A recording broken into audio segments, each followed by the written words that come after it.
3 months ago, one of the most important time periods in Islamic faith happened during the end of February to the end of March. This period is marked by fasting, both from food and from sin also. It happened during the third month of our calendar, but in the Islamic calendar, it always happens on the 9th month. And this holiday shares the same name with the month, that being Ramadan. You might think, why should I care? I'm not Islamic. I don't care about some time period. But I'll have you know that there are 70,000 Muslims living around in Aurora and Denver. So you may very well know someone who practiced this holiday. I, for one, am fascinated and have done a bunch of research into it because it just really interests me.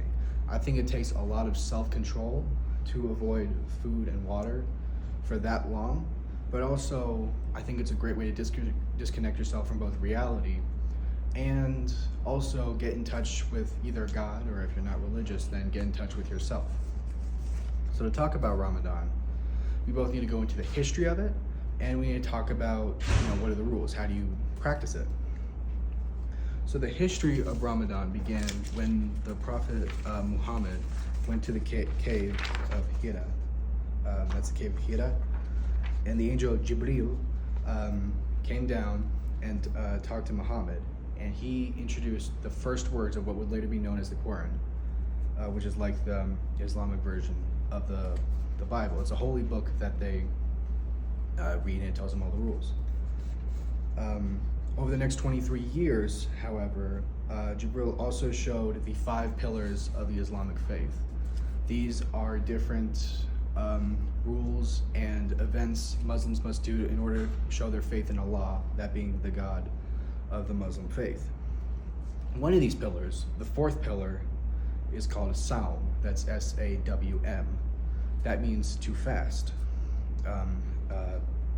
Derived from what they were speaking back then, it means to fast. It shares the month of Ramadan because when the 4th pillar was introduced to Muhammad, it was during a very hot time, and also the people who were spreading the word of Allah were being prosecuted around the area. And the name Ramadan derived means burning heat, which was what was happening around that time. So we talked a little bit about the history, but what does Ramadan actually entail? Ramadan entails that every Muslim, from beginning of Ramadan to the end of Ramadan, fasts from both food, water, and sin, like smoking, fighting, swearing, anything that would perceive to fill your body with evil, from dusk, from dawn till sunset, in which all the Muslims get together.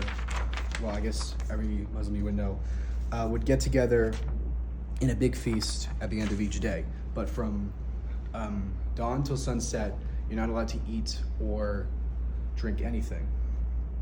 It's supposed to cleanse your body, and Muslims are also encouraged to recite verses from the Quran, that being the book earlier, in order to cleanse evil from yourself and get more in touch with Allah, which is what the whole point of it is. Also, people are meant to get the sense that even though this is very hard, the self-control needed to fast from both food and water for hours upon hours is very hard. They need to get the sense that the less fortunate, they go hungry every day, which is that's why you need to do this. You need to connect yourself with them. I think that's a great message, and it teaches us a lot about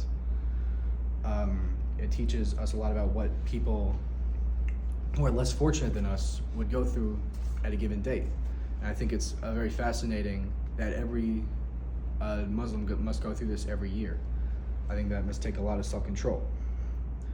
So what we've covered today is that Ramadan has a very rich history and is very fascinating also in how it's practiced, basically.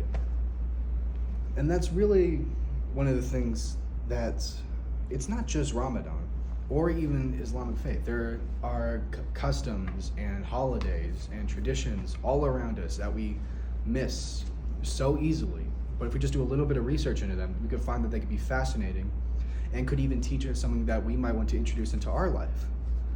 For instance, if someone wants to get more in touch with people less fortunate, or someone wants to get more in touch with themselves, this is a great example of how to do that. So I hope we can all agree that Ramadan is just a very interesting holiday and is full of a lot of things to learn about, both history-wise and in practice. And I hope I have conveyed that to you also.